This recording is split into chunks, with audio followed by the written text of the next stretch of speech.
Ukhozi FM ukuthi ke inombolo yethu ozothumela kuyona WhatsApp inombolo ethi 0791639874 kudona ke Ukhozi olumaphiko phiko. Dokotela bengisakubuze ke lo mbuzo ohambisana ke nendaba ye-menopause nokuba hyper. Okay. Uthe uzizwa angathi ulithanda kakhulu umdavazo. Hyperactive sexual after menopause. Emveni kweminyaka ewu50 kho. Okay. All right. Now, uyabona the fact ukuthi uzuyasibuza nje isithandwa sethu, it means kwayena ubona ngathi kune problem ukuthi yena uthanda umdavazo after esena 50. Kanti akunjalo. Okay, ngiyazi ukuthi kuwe ukuthi abantu uma be-explain menopause kube ngathi no abantu uma umuntu wesifazane sengena menopause then inkanuko yomdavazo iyehla, kanti cha akunjalo. Okay, akunjalo njalo. Okay, kukhona ngempela abantu othi uma sengena menopause inkanuko yomdavazo kuyila ese-enjoya khona kakhulu. Ngizongena futhi ukuthi kusuke kwenzeke njani. Okay, but ngifuna ukumtshela usisi lo bukusisi angithi akuyena ubhuti obuzela usisi. Okay, ngifuna ukusho kusisi ukuthi number 1 ukuthi wena uyawuthanda umdavaza usungena kumenopause ayikho into wrong ngaloko. Okay, khumbula ukuthi umzimba wakho phela u-expire ngokuthi wena usungena kumenopause. Ngoba yini umenopause? Umenopause ukuthi iqanda umzimba wakho usenamaqanda kusho ukuthi awusakazi ukuthola ingane. Akusho ukuthi kodwa awusakwazi ukwenza umdavazo. Akusho ukuthi unemizwa awusenayo. Akusho ukuthi inkanuko awusenayo. Akusho ukuthi awusenako ukuzwana nokuxhumana nomuntu ukuthi ube turned on. Phela nje amaqanda akho asuke sephelile.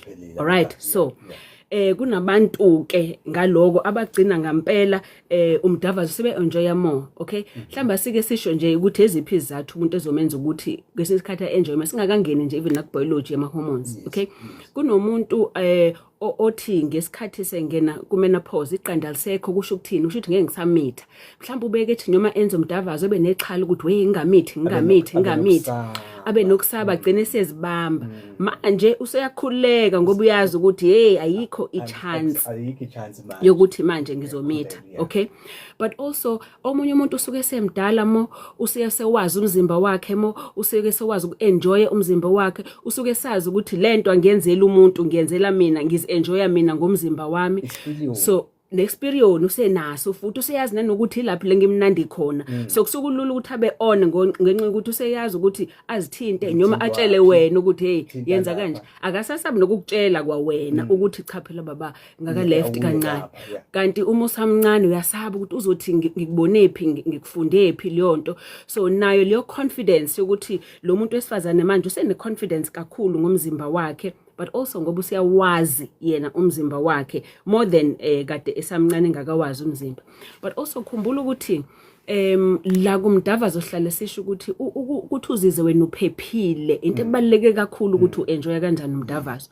So kunomuntu wesifazane ozothi uma sefike ku50 usezizwe ephephile ngoba either irelationship yakhe sikulesigaba lesokuthi awuvele sebeyazwana nomuntu wakhe akusekho izinto zokulwisana noma jola kuleso stage suzizwe uphephile mhlambe seniyakhuluma more inkinga kade sininazo senadlula kuzona seniqolelene senimukelene ngokuthi hayi ngiyamazi umuntu wami nami ngiyamazi umuntu wami.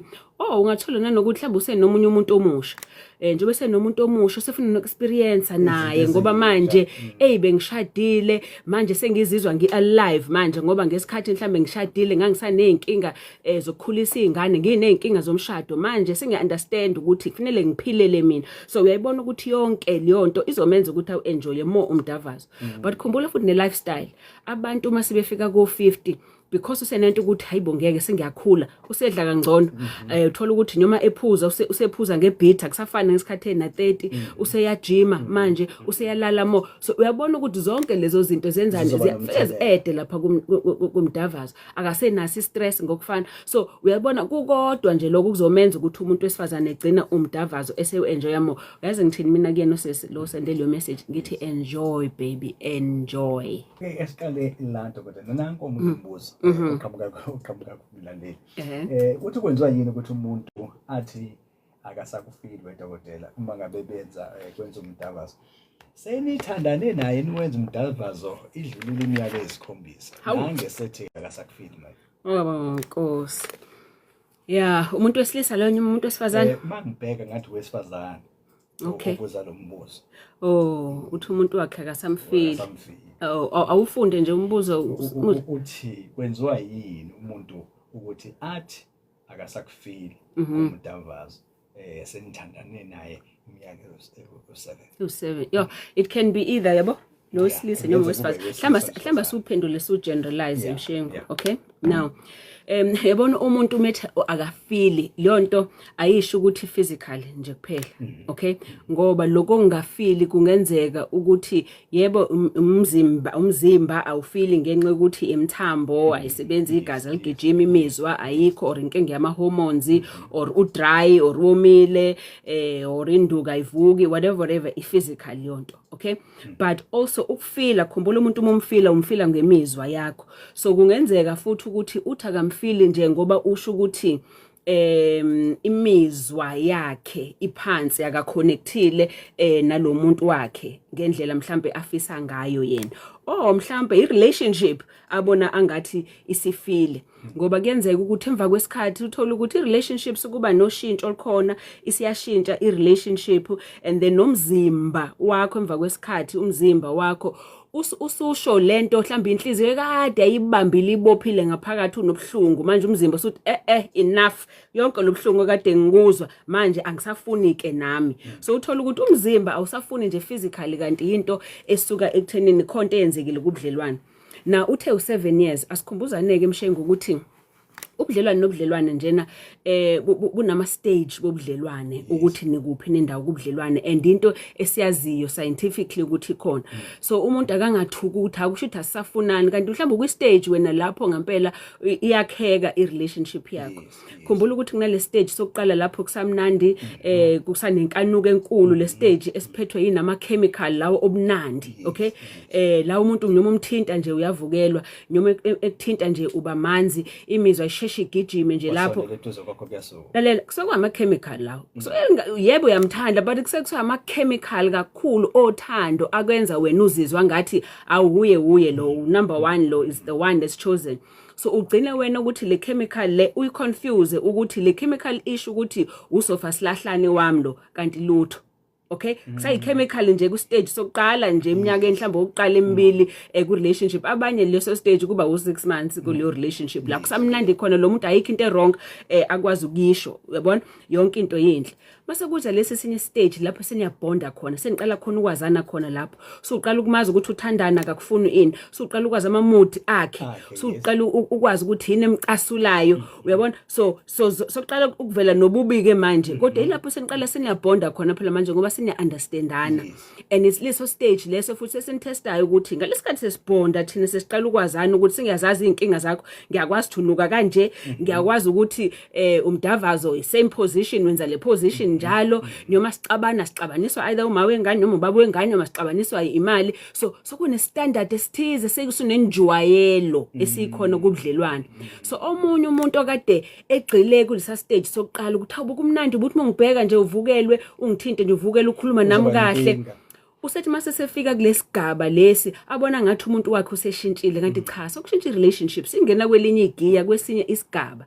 Omunye azitshela ukuthi akangizwa kanti cha akona ukuthi anzwane, ukuthi nje phela senijwayelene, sokungene ukujwayela akusafani nasekuqaleni, of which kuyi stage senithathiswa kwabhodi. You know, but so kuyi stage leso sobudlelwane benu, okay? Mase kuza le stage ke ekuyisona esikhulu esenzeka la ko 5 years kanjena kuya ko 7 years. Le stage lesi lapho abantu sebeqala khona ukuxabana kakhulu, okay? Yes singenzeka even soon abanye o 3 years lapho uthola ukuthi siyaxabana kakhulu. Leso stage soke sibangwe yini? Soke sibangwe ukuthi kusuke kukhona ama issues angazange zalapheke before, whether loma issues akule relationship yena nolaphanga naxolelana nadlula, whether loma issues ay relationship yakho edlulile aseyavuka, whether loma issues indlela wakhula ngayo sokuyavuka. So asiyaqala ke manje loma issues ngiwona sevuka ke kule relationship ke manje kulesigaba.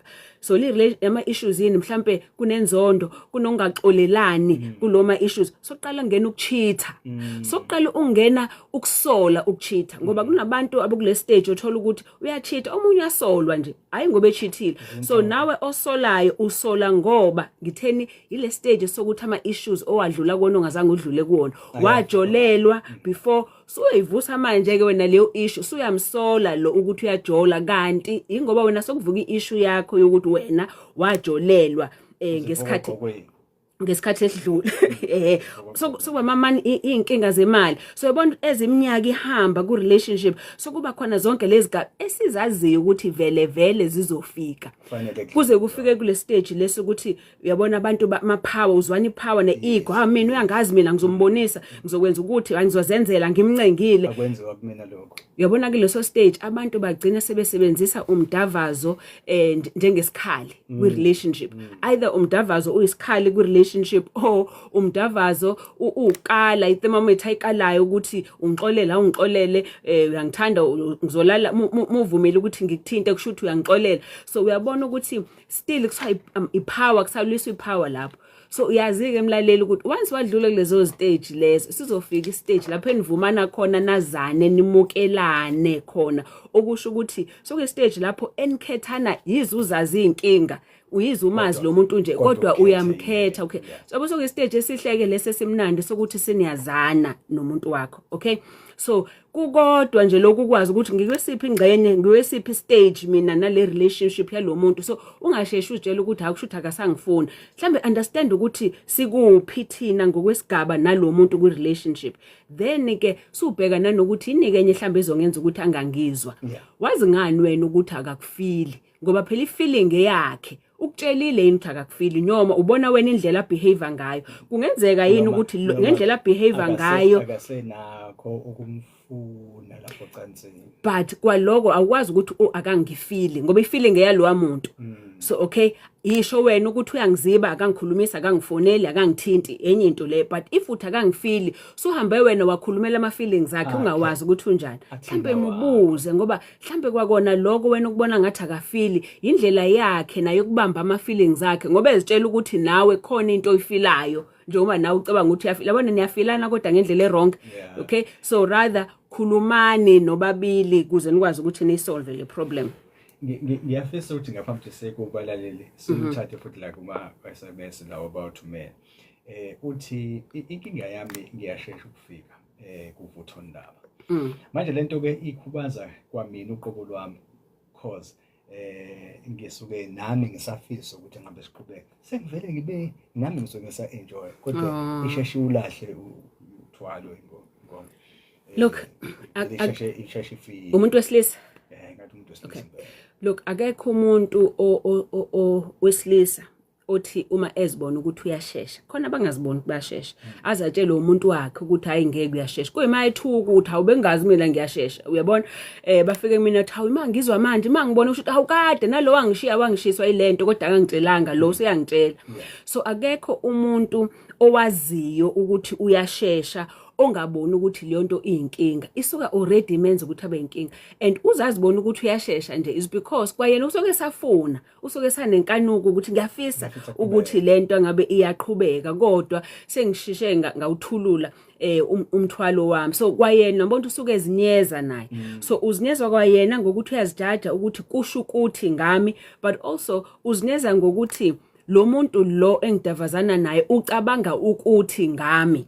uyabona so again ngihlale ngisho ukuthi ukushesha ufike kuvutho ndaba kuyinto egcina simgcinezela kakhulu umuntu wesilisa engqondweni ngoba ugcine seshaya yena egcine seba nexhala egcine sesaba ukushesha ukufika mase egcine sesheshe sefika ngempela okay but again ziningi izathu ezokwenza ukuthi wena ngeke zifane nezomunye umuntu okay ziningi izathu ezokwenza ukuthi wena usheshe ufike and yes vele awuthandi okay ukuthi kwenzeke but asilungise ukuthi yini ebangayo ukuthi usheshe ufike then uzothanda lokho zokulasta okay but uyazi ngengihleke abanye bakubafike kumina athi hey Dr Mthembu ngiyashesha ukufika khona nje defike ngicamthe izolo day before athi nginenkinga ukuthi ngiyashesha bekuyinamhlanje ngithi mina okay ushesha so ufike emva kwesikhathi singakanani una 48 or something athi ngifika ngeke mase kushaya u15 minute ngithi nami sukudlala ngo15 minute wena lo 15 minute funa ngabe khona into osoyenzile ngaleyo 15 minute kusho ukuthi wena umuntu wakho either umngena engakabi ready so lo 15 minutes angabe wena umngene vele se ready lo 15 minutes hot nobabili nje senidavazenela ukuthi nifike kuvuthondaba okay when uyazjaja ngokuthi uno 15 minutes ungawusebenzisa lo 15 minutes ngendlela yabo into ebalekile ukuthi yena uyenela wena uyenela yini ngalo 15 minutes but basobhaka ukuthi umngena wena emva kwesikhathi esingakanani mhlambe mfo play isikhathi eside so that by the time umngena lo 15 minutes owena nobabili ukuthi siniyakhuphuka manje intaba ukuthi seniyakuvuthondaba nobabili hayi ukuthi usam warm up so warm up before ungena kuyena kuze usebenzise lo 15 minutes okay so ngithi mina kuyena wena ufunani uthi mina ngifuna 1 hour ngijwayele ngo1 hour ngithi nayo una 48 phela manje wena uzicompare nangesikhathi una 28 una 48 ngeke kuzoshaya u1 hour kulo 15 minutes wakhe uthi yashesha uthi ushaya 15 minutes esengaphakathi okay ngithi mina before ungena uthi hayi phela ngisuke sengi-on ngivele ngene ngithi nansi problem yakho wena angabe wena umuntu wakho uyam4 player before ungena kulo 15 minutes so that lo 15 minutes omfendo nje kuphela lo 15 minutes you know at least so that ungazijaji ngalendlela of course abantu abafani nemizimba yabantu abafani but certificate dokotela zokushayela imoto uyakwazi ukushayela lo muntu ngiyayibuzela lo phela